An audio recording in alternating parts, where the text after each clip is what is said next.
प्रकृति हमें बहुत कुछ सिखाती है, लेकिन निर्भर हम पर करता है। हमें सीखना है कि इग्नोर करना है। लाइफ में हमारे चारों तरफ कुछ ऐसी चीजें होती हैं जिससे हम सीख सकते हैं।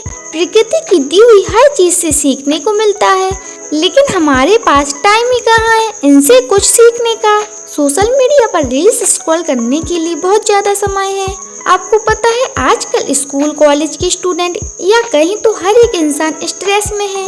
18 से 20 साल की एज में ही वह अपनी लाइफ से हार जाते हैं। वह यह समझ लेते हैं कि जैसे मेरे लाइफ में अब कुछ बचा ही नहीं है। उनके लिए लाइफ जैसे बोझ बन जाती है जिसे वह सिर्फ ढोए जा रहे हैं। वह इतनी कम एज में ही अपनी लाइफ से हार जाते हैं। क्योंकि वो अपनी लाइफ में एक एग्जाम का प्रेशर हैंडल नहीं कर पाए, अपने एग्जाम में फेल हो गए या उनका कोई अपना उनसे दूर हो गया।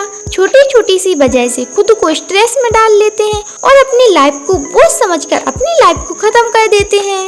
हम अपनी लाइफ में छोटी छोटी चीजों से हार जाते हैं। अगर हमें कोई छोड़कर चला जाए तो हम खुद को अकेला महसूस करने लगते हैं। यह समझने लगते हैं कि हमारी लाइफ में कुछ बचा ही नहीं है और यह अकेलापन हमें कभी कभी काटने भी लगता है।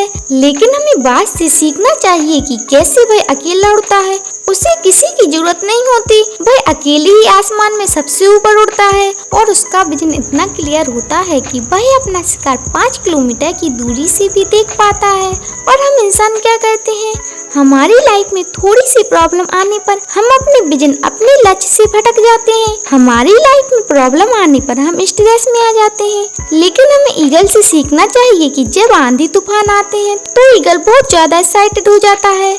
बारिश में सारे पंछी छिपकर बैठ जाते हैं, लेकिन ईगल को ज्यादा मजा आता है। जब तेज हवाएं चलती हैं तो ईगल उन हवाओं के सहारे और तेजी से उड़ता है और ऊपर उड़ते उड़ते इतना ऊपर उड़ जाता है कि बादलों से भी ऊपर पहुंच जाता है। इससे हमें सीखना चाहिए कि मुसीबत में मजा ढूंढें। हर बड़ी चुनौती अपने साथ में एक बहुत बड़ा अवसर लेकर आती है, तो उस ईगल की तरह आप भी अपने अवसर को पहचानें। हर एक मुश्किल में एक अवसर छिपा होता है। अगर आपने अवसर को पहचान लिया तो मुश्किल अपने आप पीछे हट जाएगी। अगर आपको 20 साल की एज बहुत ज्यादा बोझ लगने लगी है, आप गिव अप करने का सोच रहे हैं ना, तो एक बार ईगल से जरूर सीखना चाहिए। ईगल की एज 70 साल की होती है, लेकिन इसकी लाइफ में भी प्रॉब्लम आती है। जब इसकी एज 40 की होती है तो इसकी जो चोंच है ये आगे से सॉफ्ट हो जाती है। ये शिकार नहीं कर पाता है। इसकी चोंच शिकार कर करके सॉफ्ट हो जाती है, जिसके कारण यह शिकार नहीं कर पाता है। इसके जो पंख हैं जिससे ये उड़ता है वो इतने भारी हो जाते हैं कि वो छाती से चिपक जाते हैं, जिससे ईगल को उड़ने में तकलीफ होती है। इसके जो पैर हैं जिससे वह झपटे मारता है वह भी टेढ़े हो जाते हैं। 40 की एज में ईगल के पास 2 ऑप्शन है। फर्स्ट ऑप्शन कि 40 की एज में वह मर जाए क्योंकि पंख भारी हो गए हैं जिससे वह उड़ नहीं सकता। पैर के नाखून भी खराब हो गए, शिकार कर नहीं सकता, और शिकार पकड़ भी लिया तो चोंच सॉफ्ट है उसे मान नहीं सकता।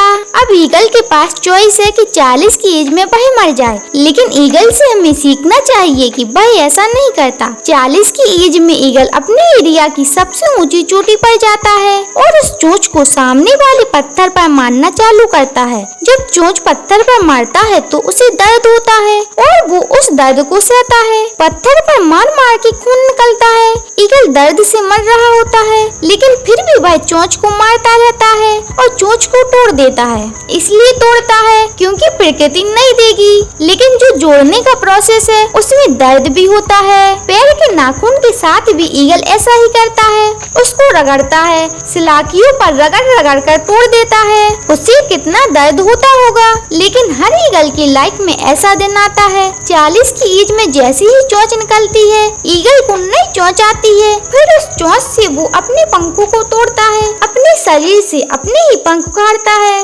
क्योंकि वो पंख अब उसके उड़ने के लायक अब रहे नहीं। बहुत दर्द होता है उसे, लेकिन इस प्रोसेस से हर ईगल गुजरता है और 40 साल के इस प्रोसेस में 6 महीने के बाद वो एक नया ईगल होकर 30 साल और जीता है। तो पेन तो होगा ही लाइफ में, लेकिन इस पेन को सहन कर अपनी लाइफ में कुछ करना, हार मत मानना। ईगल से हमें सीखना चाहिए। इतना दर्द सहन करने के बाद भी ईगल हार नहीं मानता, तो हम क्यों हार माने। तो आई जस्ट होप आपको ये वीडियो पसंद आई हो। वीडियो पसंद आई हो तो वीडियो को लाइक और चैनल को सब्सक्राइब करना मत भूलिएगा। Thanks for watching.